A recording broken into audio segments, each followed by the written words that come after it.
इस hair style को बनाने के लिए सबसे पहले तो हमने पोनी को टाइटली बना लिया है। आप किसी भी हेयर को लॉन्ग हेयर के लिए स्पेशली ये हेयर स्टाइल है, आप इसे गाउन पर पार्टी वेयर आपके अकॉर्डिंग जो भी आप गाउन वेयर करते हैं या फिर कोई ऐसी वेस्टर्न ड्रेस वेयर करते हैं, और अदरवाइज़ अगर आप सूट पर भी ऐसे कोई पटियाला इस तरीके का है तो उस पर भी हेयर स्टाइल अच्छा लगेगा।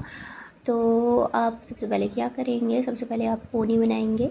पोनी को आप बंजी से जिस तरीके से ये दिखाई दे रही है इसको मैं बनाना आपको बता दूंगी, अगर आप कमेंट करते हैं तो ठीक है। फिर इस तरीके से लेयर लेकर साइड से आप देख सकते हैं हल्के हल्के से सेक्शन लेकर, आई मीन बहुत स्मॉल स्मॉल सेक्शन लेकर इसको जो है एक बीड ब्रेड बनाते जाएंगे और ब्रेड को हम बहुत ही फिनिशिंग के साथ करेंगे। अच्छा, इसमें हेयर स्प्रे का जो हमारा स्प्रे होता है ना, शाइन स्प्रे होता है, मोस्टली शाइन स्प्रे का यूज़ किया जाता है। ठीक है, शाइन स्प्रे का आप यूज़ करिए और उसके साथ में आप करिएगा, क्योंकि ये डमी है और इसके हेयर जो हैं काफ़ी ही मतलब बिल्कुल टैंगल फ्री हैं और अच्छे से हमने टैंगल फ्री कर भी लिया था और इस पर हमने स्प्रे का इसलिए यूज़ नहीं किया है। तो आप जो है यूज़ करेंगे अगर आप रियल हेयर पर बनाते हैं।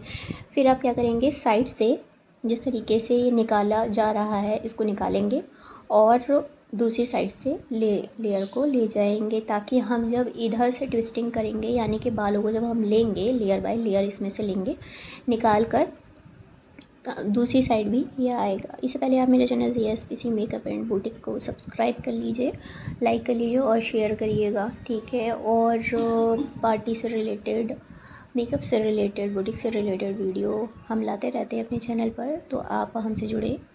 और अगर आपको किसी तरीके का क्वेश्चन करना है तो आप मेरा इंस्टाग्राम ID जो JSPC मेकअप एंड बुटीक है फर्स्ट है, वहाँ पर आप मुझे मैसेज कर सकते हैं, DM कर सकते हैं, वहाँ पर मैं आपको रिप्लाई भी दूँगी। यहाँ पर भी देती हूँ लेकिन वहाँ पर भी मैं आपको दूँगी। अगर आप वहाँ पर कंफर्टेबल हैं, ज़्यादातर मैं वहाँ पर एक्टिव रहती हूँ, तो आप वहाँ पर मुझे DM कर सकते हैं, डायरेक्ट मैसेज।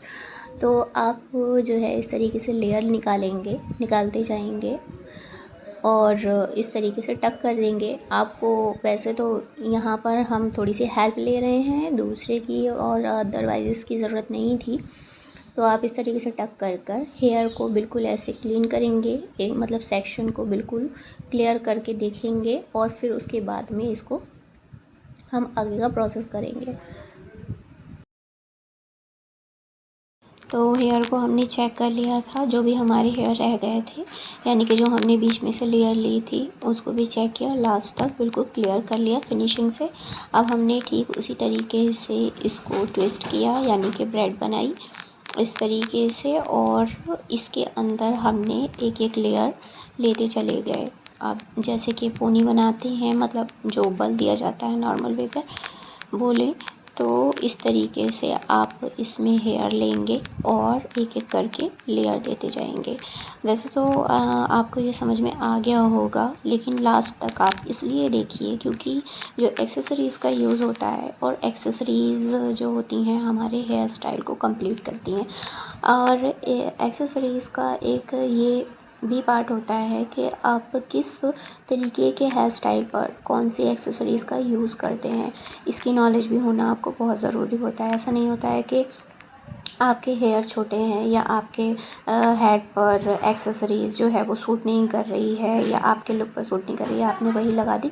तो आपको ये बहुत चेक करना होता है कि आप कौन से हेयर स्टाइल पर किस तरीके के एक्सेसरीज़ का यूज़ करेंगे। ठीक है, तो आप आगे देखिए कि हमने किस तरीके की एक्सेसरीज़ यूज़ की थी। वैसे तो अगर आपके पास में जो अवेलेबल हो आप लगा सकते हैं, लेकिन सूट करने की भी एक मेन रीज़न होता है और उसके अकॉर्डिंग ही ये लगाई जाती है। तो आप ज़रूर इस चीज़ का ध्यान रखें और उसी तरीके से हेयर के सारे सेक्शन को आप देखेंगे, फिनिशिंग देंगे। देखिए कितनी फिनिशिंग से आया है और इसके बाद इसको एक्सेसरी से डेकोरेट करेंगे।